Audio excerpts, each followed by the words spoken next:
Hi everyone, welcome to today's lesson. We're going to be looking at broken colour today, just a sort of one-off lesson, and it's going to be an introduction to the concept of broken colour, which can be developed a lot in your painting, but it's actually quite easy to implement and really makes a big difference in the vibrancy of your paintings. So I've got a couple of support documents for this video. There's something that just sort of introduces the concept of broken colour, which I'll be talking a bit about as I work, and also an exercise sheet so that you can kind of follow along and complete this exercise yourself. But it's fairly straightforward. Basically, I'm just in the process of sketching 3 similarly sized rectangles, and we're going to be looking at different ways that you can lay a colour on a canvas. Basically, in this case I'm just using a pad, because which you can use any sort of surface, but we're going to be looking at the difference between creating a flat version of a colour and creating laying down the same colour, but by breaking it into distinct hues, we can create a kind of a sort of visual vibration of the same colour. So when we look at things in real life, we actually see a vibration of different hues and colours and chromas and values all at the same time in different parts of the scene that we're looking at, and our brain turns it into a single colour, and that's something that you can replicate in painting. And it's a technique that wasn't used until the late 19th century, when the Impressionists came along and kind of really implemented it heavily and turned into Pointillism, and different versions of Expressionism used it as well. But essentially the idea is that if you've got, in this case we're going to be making a green, you can have a pure green that you've mixed and painted flat on the canvas, but you could also take those pigments that you use. So in this case I've got white, cadmium yellow, Prussian blue and burnt umber, because I'm going to be making a kind of brownish green.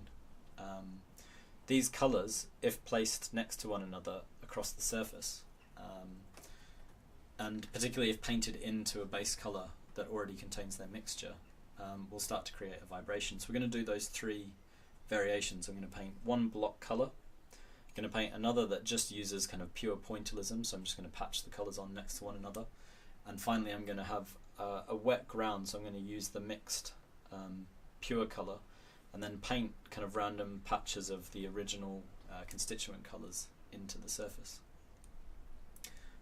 So the first thing we need to do is use these top colours just to mix a brown green, or a kind of base brown green. So we're obviously going to use a little bit of yellow, so I'm going to pick a reasonable amount of yellow up, and going to pick up some green. So you can see already that makes a pretty decent green.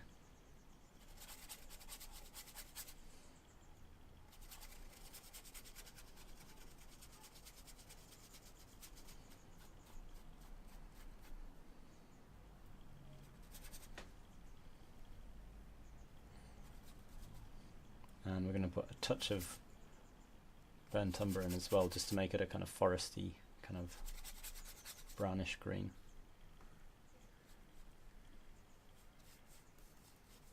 And I'm using a bit of medium as well. Depends on your surface whether you need medium or not. I'm using watercolour paper, so it's quite an absorbent surface. So you can see if I just kind of keep working across this, blending it all together, I'm going to end up with a really flat, even green. Quite a nice woody, kind of foresty green. So I just keep blending and blending and blending.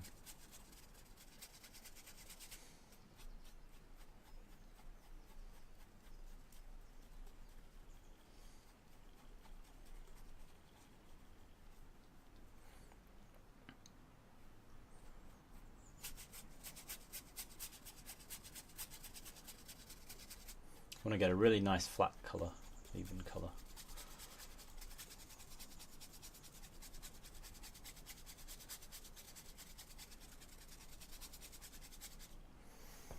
So there you go. You can see it's just pretty much a completely flat green that I've made. So it's just a mixture of our cadmium yellow, our Prussian blue and our burnt umber.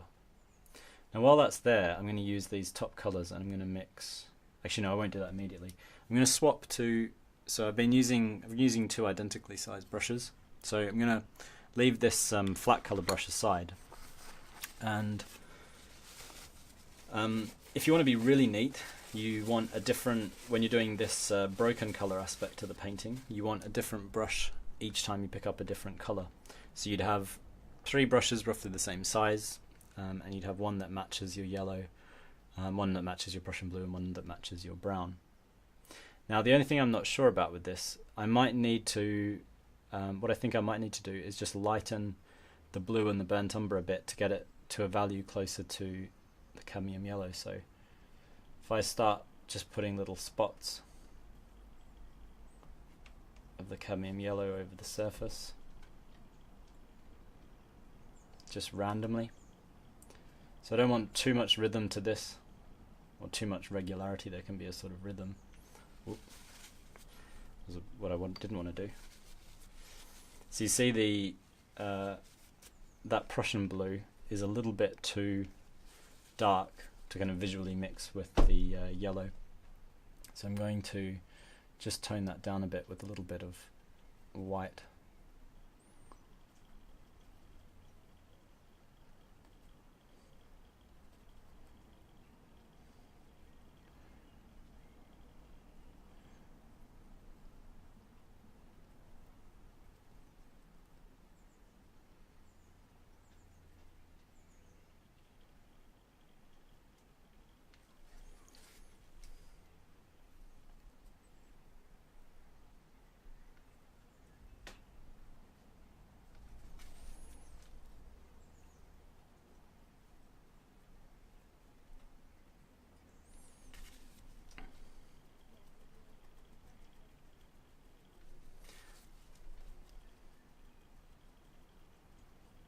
So if you look closely at pointillist paintings, this is pretty much what they look like. So loads of little tiny strokes or dots of colour.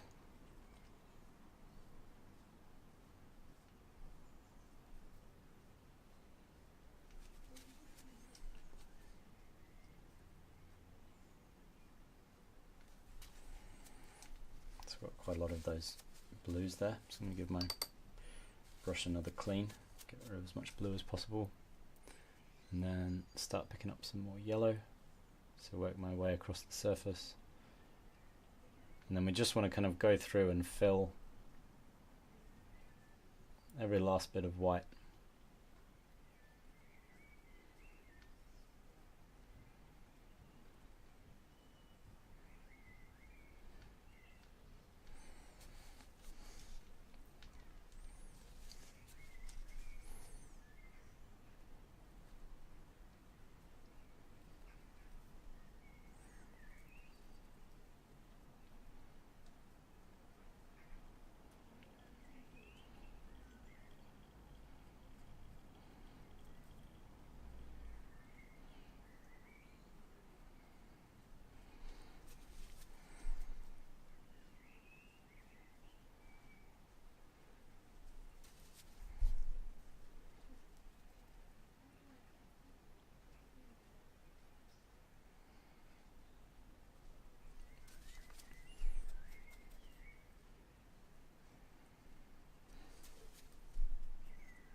So you'll get a little bit of natural mixing as you go.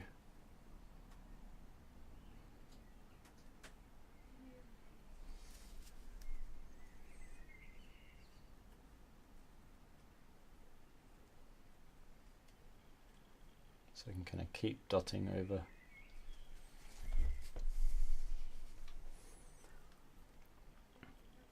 I'm going to use some of this top yellow as well and just squeeze some more out because I'm running out of pure yellow.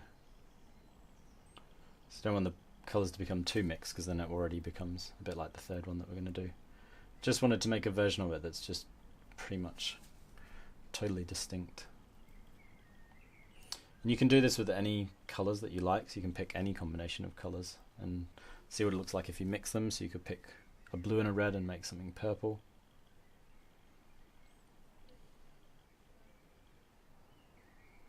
There we go, starting to fill in the white here.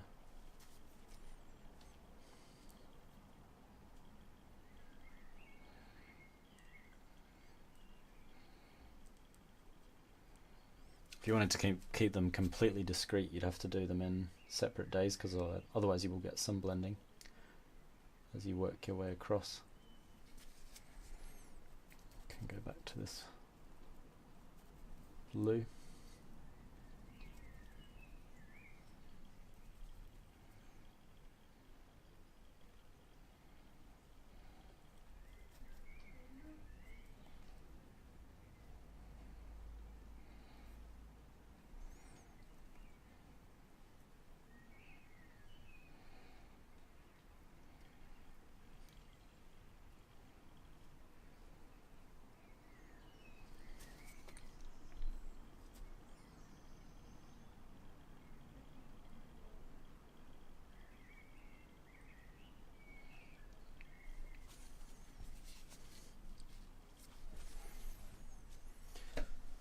So you see that if you blur your eyes, you start to form a green, and it's obviously pretty exaggerated, the pointillism in this one.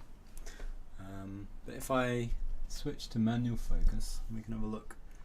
If I remove the focus, you'll see that it starts to.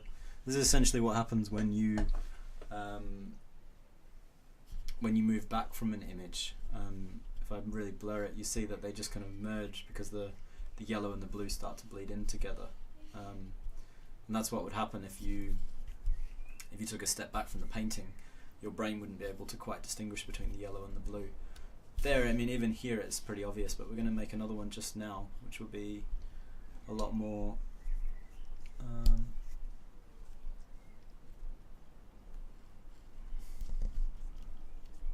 subtle. It'll be kind of a mixture of the two, so it won't be as flat as this top left-hand one, but it also won't be quite as I guess harsh in the pointillism as our right-hand one. The other thing I didn't do, which I could do, is start to add some of those browns in. So we could then add another element to it by mixing a few dots of that brown, and then that would start to merge at a distance with the yellow and the blue. So we start to capture that kind of foresty brown. So you can maybe see that starting to happen as I add those little splotches in. And that's something else that you can play around with. What it's great for is just adding a bit of interest into your kind of fields of colour. It works in abstracts as well, so it's a really good method for abstracts. So what I'm going to do now is just mix another, see how much paint I've got.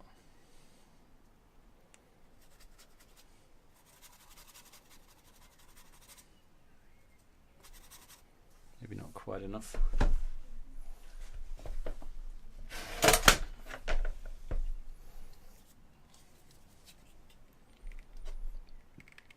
Underestimated how absorbent this watercolor paper would be. I seem to have enough blue, so I can whack a bunch more of this yellow, cadmium yellow on. Mix a bit of blue in. Try to keep it reasonably wet. The watercolor paper's absorbing colour at a pretty rapid rate, and then add a little bit of burnt umber into the base. So what I'm doing now is I'm making a wet base for my painting.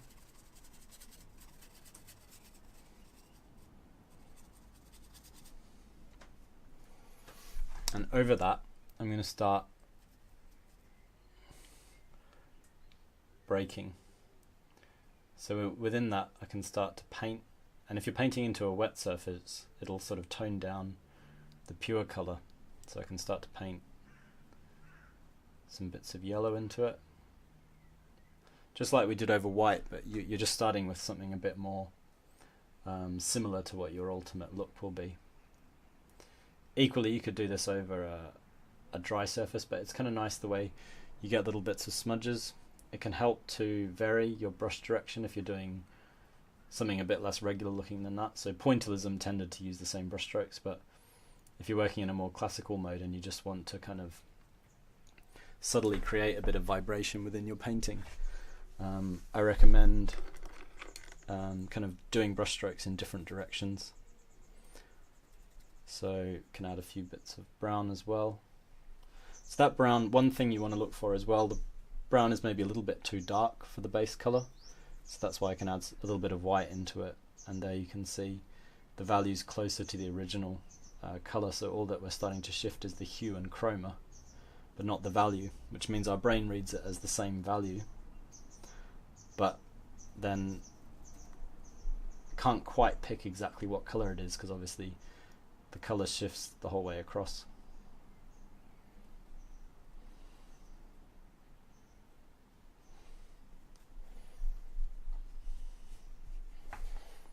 So you can see that by doing that I've started to kind of shift that kind of general impression of a color towards blue, towards yellow brown. But if I mix up a bit more blue at the right value and start painting that in,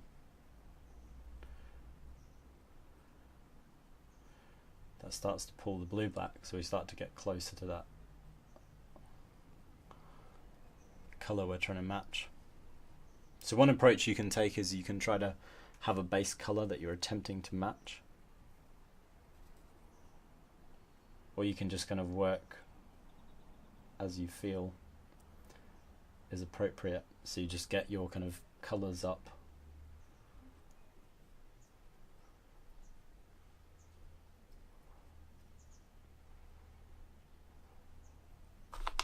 and work from there.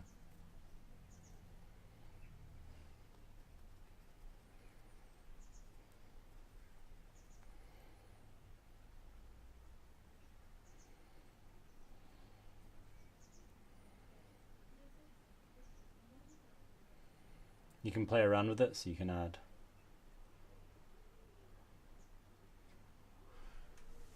kind of brighter little variations. You will tend to find though that the more you adhere to a specific value, so all the colors, all the different hues are the same value, so it's the same lightness, darkness. And you can feel around for that. So if I blur my eyes, the yellow sort of stands out, so I could go through, tone down the yellow. I could maybe pick a different pigment as my yellow.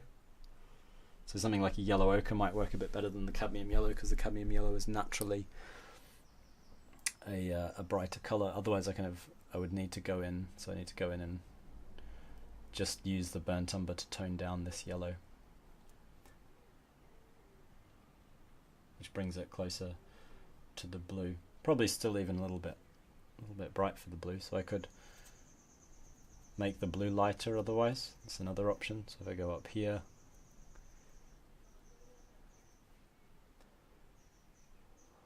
that's a bit closer to my yellow, and again it starts to shift the overall impression of the colour. So you can just sort of work backwards and forwards as you like, really. It's particularly wet into wet. But you'll notice it just gives, if I blur this now, manual focus. If I blur that, you see it blurs to a pretty similar colour to the original one that we were working on, but as I sharpen it, you'll see the individual hues emerge. And that's what you're looking for, so kind of a normal viewing distance would maybe blur it into this sort of level. And it's just more interesting to look at, which really adds a lot of life to paintings. So particularly landscape paintings, you can use it in any form of painting. So I would do it in the shadows of still life objects. You can do it with paintings that are of objects of any colour. So even working in white, I will use broken colour, because white can look grey unless you break it. So very often white kind of has a full spectrum of colours going on inside it, which is scientifically what white is doing as well. And it just makes a painting of white look much more vibrant. And it's quite an easy thing to push and pull backwards and forwards. So if you wanted, you could allow this to dry and then do a glaze over both of these would work. So you could tone it down, you could shift it to a different color. So if I did a yellow glaze, say a pure CAD yellow glaze, this would become a very greeny yellow, very yellowy green. If I did a blue glaze, it would be a lot more blue, obviously. So you can always overwork them, but it can create a nice vibrant background, or kind of any part of the painting can have this. So you could have an entire painting purely made of these sorts of brushstrokes, and a lot of Impressionist work is like that. So there's an example of the Haystacks, one of the Haystacks paintings by Monet that I've got in the accompanying document, and you can really clearly see the broken colour and how it's working, and it makes for a really beautiful painting. So I recommend trying it. As you can see, it's a really quick exercise, quite fun. You can use any pigments you want, so if you mixed a blue and a red, you get kind of purpley colour. You can mix yellow and red to get an orange. You can use complementary, contrasting colours. Anything really. You can just experiment with it, and certainly try to experiment in your paintings. As I say, it really works particularly well for landscape paintings because they're very atmospheric, and it's a very atmospheric technique, which is the Impressionists would typically very often focused on landscape, and it's in the landscape that you see a lot of these light effects going on. They're more apparent. But yeah, that's it. Hopefully that was interesting for you guys, and I will see you soon.